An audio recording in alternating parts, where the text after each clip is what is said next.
환난 날에 나를 부르라. 내가 너를 건지리니 내가 너를 영화롭게 하리라.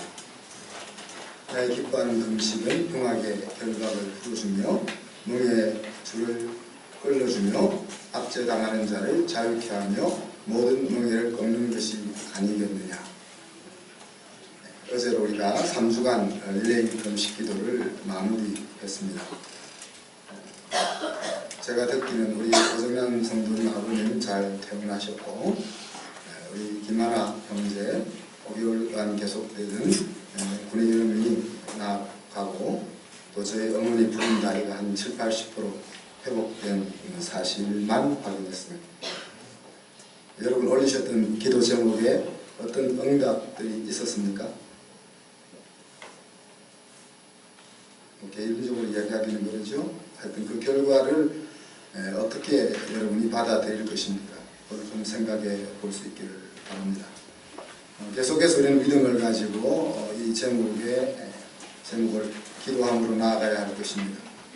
자녀의 할 일은 부모에게 도움을 요청하는 것입니다. 부모는 가장 좋은 것으로 자녀의 요청에 응답할 것입니다. 내일 모레는 이제 성탄절이죠. 예수님이 25일날 이 세상에 오셨다 하는 것이 아니고, 하나님이신 예수님이 우리를 돌아보기 위해서 이 세상에 오셔서 회복의 길을 열어주신 날을 그날로 잡아서 기념하는 것입니다. 예수님의 전기를 기록한 제자들은 성탄을 임마누엘이라는 날로 표현합니다. 하나님께서 우리와 함께 하신다, 그런 뜻이죠. 여러분 어떤 사람과 항상 같이 하고 싶습니까? 만약에 하나님이 여러분과 매일 함께 생활하신다면 여러분의 삶은 어떻게 될 것이라고 생각됩니까? 그런 말씀들을 같이 나눠보기로 합니다. 이사야 선지자는 주 여호와의 신이 내게 임하셨으니 라고 예수님에게 소개합니다. 전능하신 하나님께서 보내주신 성령께서 예수님에게 임하셨다 하는 말씀이죠. 왜 성령께서 예수님에게 임하셨느냐? 이는 여호와께서 내게 기름을 부어사 라고 이어집니다. 왜냐하면 그 이유와 목적이 무엇인지를 예수님에게 말씀하고 있는 거죠. 예수님은 당신이 이 세상에 왜 오셨는지 잘 이해하고 계시다 하는 그런 말입니다. 전능하신 그 하나님께서 예수님에게 그 사명을 계속해서 위임해 준다는 말입니다. 그리고 예수님은 그 일을 수행하실 것이라는 말입니다. 그 예수님이 행하실 일의 핵심 내용은 무엇이겠습니까? 오늘 읽었던 말씀을 보면 회복인 것입니다. 어떤 모양으로든지 우리 인간에게 일어난 어긋난 모든 것을 바로 잡는 것이 예수님께서 이 땅에 오셔서 하실 일이라 하는 이야기입니다. 그 내용을 이제 이사야가 소개하기를 가난한 자에게 복음을 전달하게 하려고 이 땅에 오셨다. 가난한 사람은 누구일까? 배고픈 사람이 가난한 사람이죠. 무엇이든 먹고자 하는 그런 갈망을 가진 사람이 가난한 사람입니다. 그 가난한 사람에게 복음을 전달하기 위해서 예수님이 기름 부음을 받아 성령으로 이 땅에 오셨다 하는 이야기입니다. 그럼 복음은 무엇입니까? 오늘 이사야서의 말에 따르면 마음이 상한 자, 무슨 이유로 마음이 상했는지 모르지만 마음이 상한 자의 그 상한 마음을 싸매어 주는 것이 마음이 상한 자에게는 복음이다 하는 이야기입니다. 포로된 자에게 무엇인가에 사로잡혀서 거기서 벗어나지 못하고 있는 사람에게는 그것을 벗어나게 해주는, 놓이게 해주는 것이 복음이라 하는 이야기입니다. 갇힌 사람에게는 어두움의 세력으로부터 갇혀서 두려움과 불안 속에 살고 있는 사람에게는 그 염려와 불안과 어두움에서 벗어나도록 풀어주는 것이 복음입니다. 하나님의 은혜와 하나님이 원수 갚아주는 날을 선포하는 그것이 복음이라고 했습니다.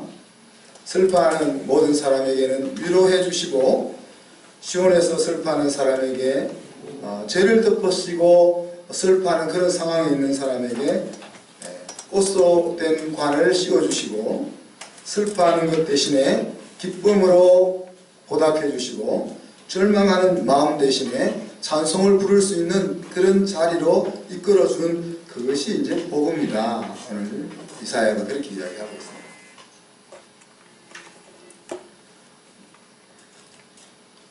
신약 성경에 보면 예수님께서 심령이 가난한 자에게 복음이 전달된다고 했습니다. 마음이 상했다고 여러분, 복음을 향해 마음을 모든 사람이 여는 것이 아닙니다. 마음이 상해서 하나님과 원수되는 자리로 나아가는 사람도 허다하게 많습니다. 노예로 살고 또 무언가에 갇혀서 물려 산다고 해서 모두 복음을 받아들이는 것은 아닙니다. 암울한 환경 속에 우울하게 갇혀 산다고 해서 복음 앞으로 나아오는 것은 아닙니다. 복음을 향해서 열려있는 사람에게만 복음이 들려지는 것입니다. 예수님께서 모든 사람에게 살 길을 열어주는 복된 소식을 전하고 있지만, 그것이 전달되어지는 사람은 심령이 가난한 사람이다 하는 이야기입니다. 하나님은 그래서 각종 상황과 사건을 통해서 우리의 마음을 가난하게 만들어 주십니다. 말씀을 좋은 마음으로 받아서 인내로 결실하게 되는 그런 좋은 마음의 밭을 만들어 주시는 겁니다. 이것이 은혜인 것이죠. 바로 여러분은, 저와 여러분은 그 은혜의 자리에 앉아 있는 것입니다. 여러분에게 좋은 영화를 하나 추천하는데, 이 연말 연시에 가족들이 한번 다운받아서 보십시오. God's not dead. 하나님은 죽지 않았다 하는 영화입니다. 1편, 2편, 3편이 있는데 셋 다 아주 좋은 영화 같아요. 종교적인 냄새를 풍기지 않으면서 종교적인 영화입니다. 작품성도 있는 영화 같고요. 하나님은 죽지 않았다 하는 1편에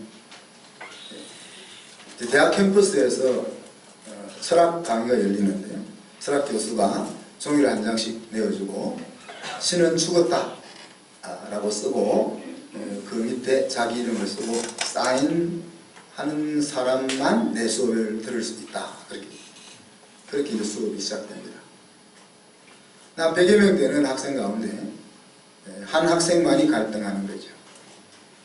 다른 학생들은 예수님을 안 믿어서가 아니고 교수님이 그런 소리를 하니까 그냥 마음에 없이 사인하는 거 있잖아요. 누가 잘 하는 거.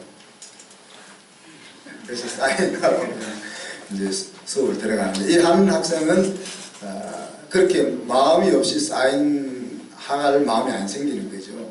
그래서 자기는 못하겠다고 이야기합니다. 그리고 교수님하고 이제 교수님이 그러면 너에게 3번의 기회를 주겠다. 3번의 기회를 줄 테니까 하나님이 죽지 않았다는 것을 증명해라. 그렇게 이제 영화가 시작됩니다. 중간 다 생략하고 마지막 3번째 디펜드를 하고 나서 교수는 이 학생과 학생들에게 종교는 정신적인 바이러스와 같다. 인간의 약해진 곳을 공격해서 그 약해진 마음속에 신을 찾고자 하는 그런 거짓된 것을 집어넣는 그런 병균과 같은 것이다. 그리고 특별히 기독교 신앙이라는 것은 이성을 사용하지 못하게 만드는 이성의 적과 같은 존재다. 이렇게 이야기하는 거죠. 그래서 마지막으로 이 학생에게 교수님에게 질문합니다. 교수님은 왜 하나님을 점호하십니까? 교수가 하는 말이 그는 나의 모든 것을 빼앗아갔기 때문이야. 교수로 하여금 신은 죽었다 라고 말할 만한 사건이 그의 인생 속에 있었던 것이죠. 그에게 소중하게 여겼던 것, 그것들을 하나님이 다 빼앗아 갔다는 것을 경험했던 것입니다. 그리고 이제 마지막 장면은 이제 교통사고가 나서 죽어가는 장면인데, 그 장면에서 마침 횡단보도에 차를 정차하고 있던 목사님이 뛰어내려가서 뺑소니 사고가 난 그 교수님을 안고 복음을 전합니다. 복음을 전할 때 그 교수님이 자기는 죽음이 두렵다고 해요. 그때 교수님이, 저 목사님이 예수님도 죽음을 두려워하셨습니다. 그리고 그 죽음을 면하게 해달라고 하나님께 기도했지만 하나님이 거절하셨습니다. 그리고 예수님은 십자가에 달려 죽었습니다 라고 이야기할 때 이 교수님이 그분은 자주 거절하시는 분이군요 하시면서 정오를 내려놓고 예수님을 받아들이면서 죽습니다. 저는 영어 공부에도 이런 좋은 내용은 도움이 된다고 생각합니다. 우리 학생들이 이번 방학 동안에 한 100번쯤 보면 좋겠어요.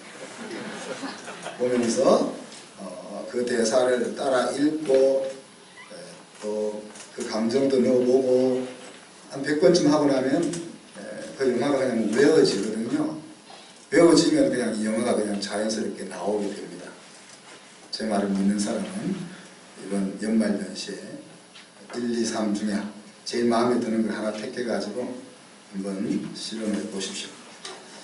니체나 사르트르와 같은 철학자가 왜 신은 죽었다고 외친 줄 아십니까?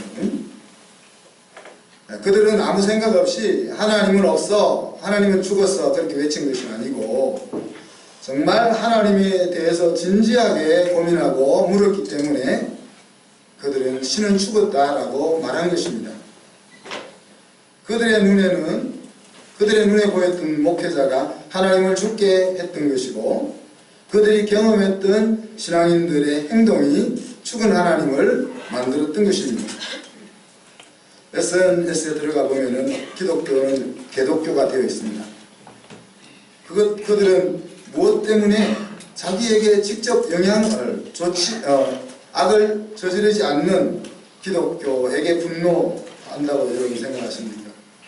저는 그들은 더 강력하게 하나님을 찾고 있다고 생각합니다. 믿는 우리가 하나님의 아들로 살아갈 때 하나님의 왕의 모습이 어두운 세상 속에서 환하게 보여지게 될 때에 그들은 임마누엘이신 예수님의 빛을 보게 될 것입니다.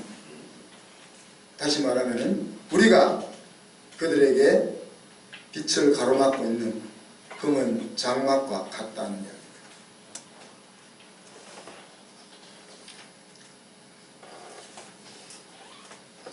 가난한 자들에게 복음이 전달된 결과를 이사야 선지자는 이렇게 이야기합니다. 하나님께서 자기의 영광을 나타내기 위해서 직접 심고 가꾸시는 의의 나무로 불려지게 될 것이다.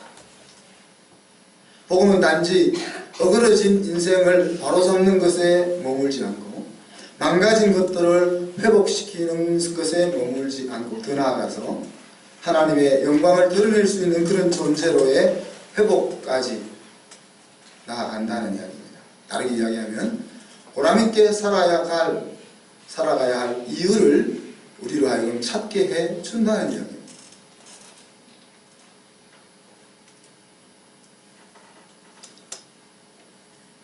우리가 죽는 것보다 사는 것이 쉬우니까 살잖아요. 그렇지만 살아야 될 이유를 안다는 것은 우리의 인생을 힘차게 만들어주는 에너지의 원동력이 됩니다. 지난번에 제가 여러분에게 말씀드렸던 것처럼 하나님께서 왜 내가 너를 낫게 주어야 하냐?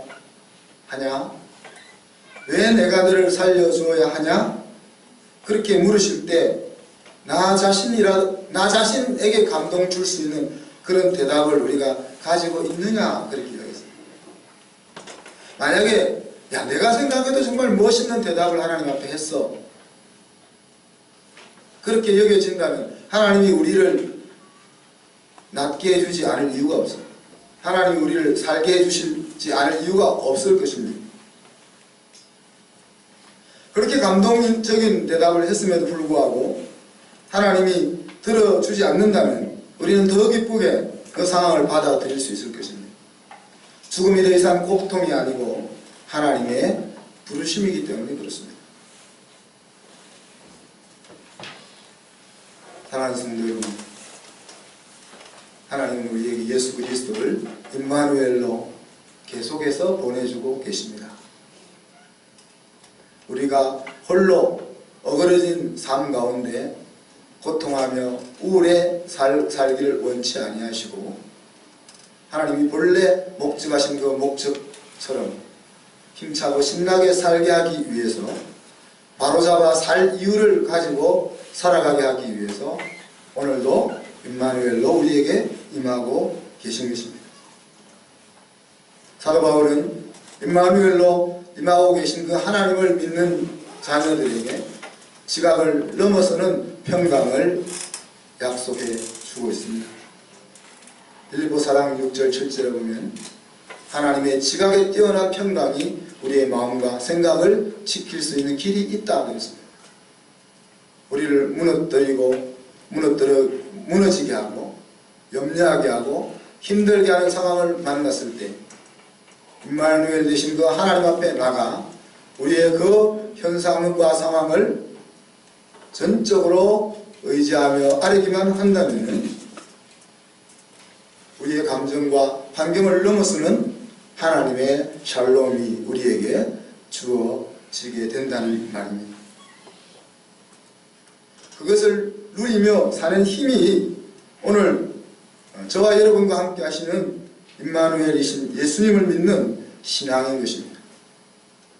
신앙이 단지 죽어서 천국 가는 것이라면 우리는 종교에 머무르고 말 것이고, 신앙이 오늘날 우리가 안고 있는 여러 가지 장벽을 뛰어넘게 만드는 돌파구가 되어질 때 비로소 신앙은 율법이 아니라 신앙이 되는 것입니다.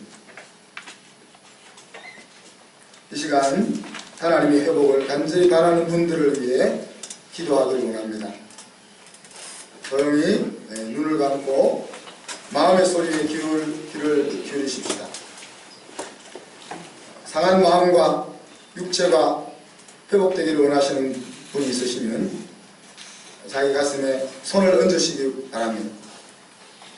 자기를 얽어매고 있는 여러 가지 것들로부터 자유케 되기를 원하시는 분들은 가슴에 조용히 손을 얹기를 바랍니다. 어둡고 암울함에서 벗어나 밝은 삶을 필요로 하시는 분들은 손을 가슴에 얹으시기를 바랍니다. 제가 기도합니다.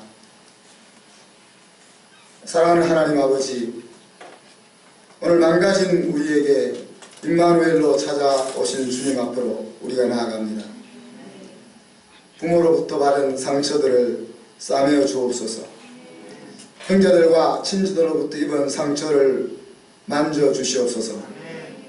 사랑하는 사람으로부터 받은 상처들을 감싸 주시옵소서. 모든 힘들로부터 입었던 상처를 보듬어 주옵소서. 못난 자신으로 인하여 스스로 받았던 상처들을 어루만져 주옵소서. 상한 육체를 성령의 손길로 감싸 주옵소서. 주님의 보혈로 감싸진 그 붕대를 우리가 다시는 열지 않게 하여 주옵소서. 사랑하는 주님, 나를 염려하게 만드는 미래의 불안에서 나를 자유케 하여 주옵소서. 돈과 안정을 추구하고자 하는 그 욕망으로부터 나를 자유케 주시옵소서. 나를 무기력하게 만드는 부정적인 생각들과 어두움의 세력들을 내 마음속에서 몰아내어 주옵소서. 내 안에 계신 이가 세상에 계신 이보다 크다는 사실을 알게 하옵시고, 임마누엘이신 주님의 손에서 나를 빼앗을 것이 아무것도 없음을 알게 하여 주옵소서. 날마다 말씀과 기도로 주님과 동행할 것입니다. 이 마음을 받아 주옵소서. 예수님의 이름으로 기도합니다. 아멘.